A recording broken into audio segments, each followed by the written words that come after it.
Kita masuk ke praktikum yang pertama, yaitu cahaya merambat lurus. Pertama ada alatnya ada senter. Yang kedua ada 3 buah karton ya. Lalu kartonnya kita lubangi seperti ini. Ya, ini ukurannya 10 x 10. Lalu kita masuk pada langkah-langkahnya atau prosedurnya. Pertama kita nyalakan senter. Sudah terlihat, kita nyalakan. Lalu senter yang lubang setiap karton ini. Nah, bisa terlihat cahaya itu bisa bergerak secara lurus, menatap lurus ya. Jadi saat berjalan di kegelapan kita memerlukan senter. Cahaya dan lampu senter arah rambatnya garis lurus. Tuh bisa dilihat garis lurus. Kedua hal tersebut membuktikan bahwa cahaya merambat lurus. Sifat cahaya yang selalu merambat lurus dimanfaatkan manusia pada pembuatan lampu senter, lampu kendaraan motor. Ya, terima kasih. Baik, kita masuk ke praktikum yang kedua, yaitu cahaya dapat menembus benda bening. Alat dan bahan yang akan kita gunakan, yang pertama, bahannya ini ada senter. Di sini senter, bisa kita lihat senter. Lalu ada buku untuk sendaran ya. Lalu ada kertas putih kosong. Lalu ada uang logam, plastik bening, karton tebal, lalu ada gelas kosong, lalu nanti ada gelas yang berisi air pula, lalu yang terakhir ada tutup gelas.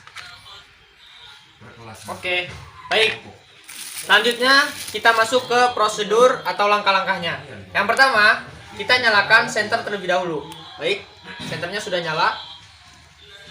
Di sini tidak ada apa-apa, tidak ada benda apapun di depannya. Tidak bisa terlihat ya cahaya senternya. Lalu kita masukkan atau kita gunakan uang logam.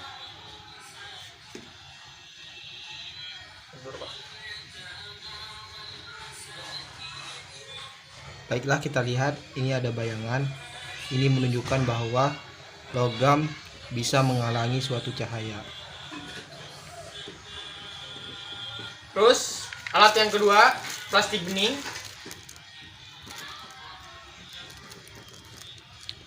Baiklah, mari kita lihat sama-sama. Di sini kertas bening menunjukkan bahwa cahaya bisa menembus area pada objek kertas bening.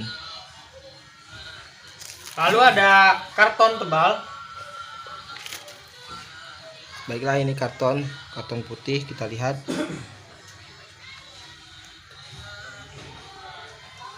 Kita lihat bahwa karton ini bisa menghalangi suatu cahaya juga, sama seperti logam tadi. Lalu kemudian ada gelas kimia kosong. Ini gelas yang bening ya. Kita lihat cahayanya bisa menembus karena gelas terbuat dari kaca. Ini mengakibatkan cahaya bisa menembus suatu bagian gelas. Lalu kita isi dengan air. Kita isi dengan air.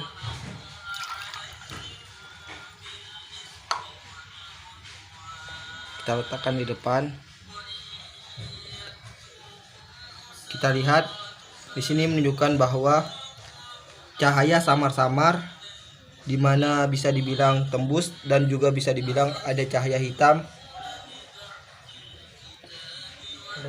Lalu yang terakhir ada tutup gelas. Maka ini tutup gelas, mari kita lihat. Kita lihat cahayanya tidak menembus pada bagian tutup gelas.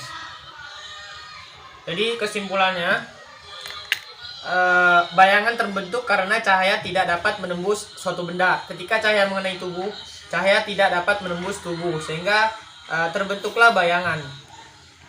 Baik, kita masuk ke praktikum yang ketiga, yaitu cahaya dapat dipantulkan. Alat dan bahan yang akan kita gunakan ada senter, kedua ada cermin. Oke. Pertama, langkah-langkah prosedurnya. Baik. Pertama nyalakan senter. Lalu kita pantulkan ke tembok.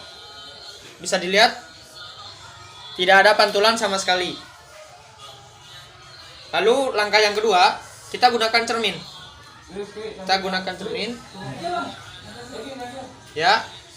Lalu diatasin cerminnya. Lalu kita nyalakan. Bisa dilihat pantulan cahayanya di kertas putih. Ya. Oke. Jadi kesimpulannya pemantulan, refleksi atau pencerminan adalah proses terpancarnya kembali cahaya dari permukaan benda yang terkena cahaya pada benda yang permukaannya tidak rata. Cahaya yang dapat dipantulkan dengan arah yang tidak berputar. Memantulkan semacam ini disebut pemantulan baur atau pemantulan difus. Jadi cahaya ini di pemantulan baur ya atau difus ya. Karena cermin ini bisa memantulkan cahaya. Oke, terima kasih.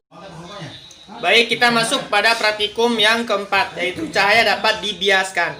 Pembiasaan adalah pembelokan arah rambat cahaya saat melewati dua medium yang berbeda kecepatannya, kerapatannya ya. Pembiasaan cahaya dimanfaatkan manusia dalam pembuatan berbagai alat optik. Baik, kita masuk pada alat. Alat yang pertama ada pensil, kedua ada gelas kosong, lalu ada gelas yang berisi air, lalu yang paling utama senter buat cahaya.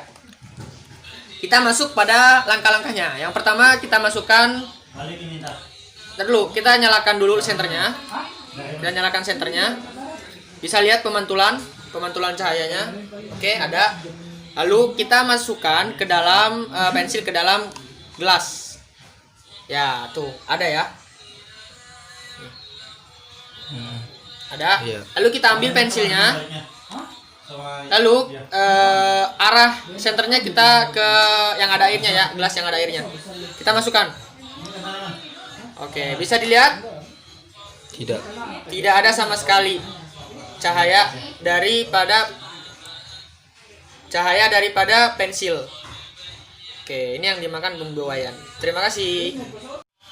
Oke, kita masuk ke praktikum yang kelima, yaitu cahaya dapat diuraikan. Alat dan bahannya, yang pertama ada senter. Oke, ada senter. Yang kedua ada cermin datar. Ada bejana serbaguna.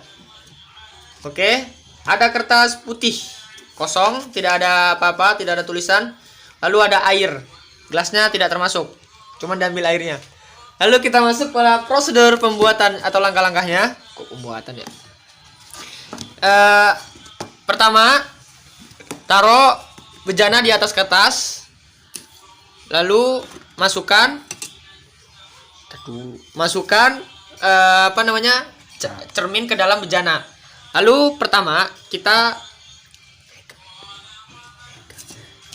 nyalakan senter, lalu kita pantulkan ke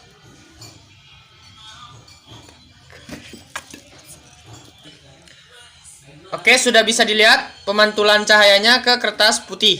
Ada. Tuh, ya. Lalu kita matikan dulu senternya. Kita masukkan air ke dalam bejana. Masukkan air ke dalam bejana secara pelan-pelan.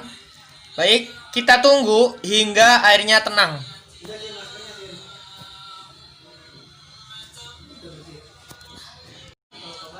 Baik, kita masuk ke yang keduanya. Ini setelah air di dalam bejana ini tenang, maka bisa kita lihat bahwa cahaya dapat diuraikan ya. Cahaya putih seperti cahaya matahari termasuk jenis cahaya polikromatik. Cahaya polikromatik adalah cahaya yang tersusun atas beberapa komponen warna. Cahaya putih tersusun atas spektrum cahaya yang berwarna merah hingga kuning hijau. Nih, bisa dilihat cahaya di sini bisa menjadi cahaya pelangi. Tuh, cahaya pelangi kan di kertas putih. Tuh. Oke, terima kasih banyak. Oke, kita masuk ke praktikum yang terakhir, yaitu praktikum yang keenam. Di praktikum keenam ini kita akan mengetahui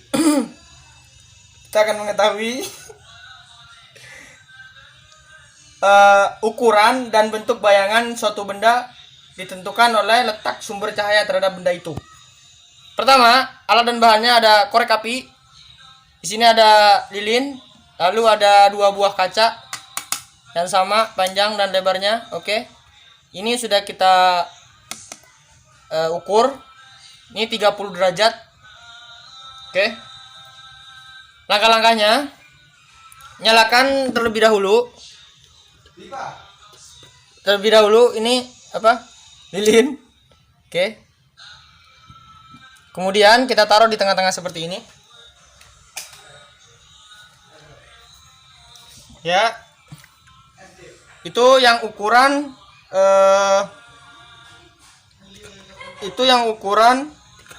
30 cm. Lalu kita ukur lagi ke 60. Kita buka dikit ke 60. Dan arahnya ada di sebelah sini ya. Arahnya ada di sebelah sini. Lalu kita ukur lagi kita masuk ke ukuran yang 90. Lalu kita ukur kembali. Ada cahayanya ya. Cahaya masih di tengah-tengah sini. Oke. Lalu kita ukur lagi. Ini 120 derajat. Oke. Tidak ada pantulan cahaya dari kaca yang sebelumnya. Oke, terima kasih banyak.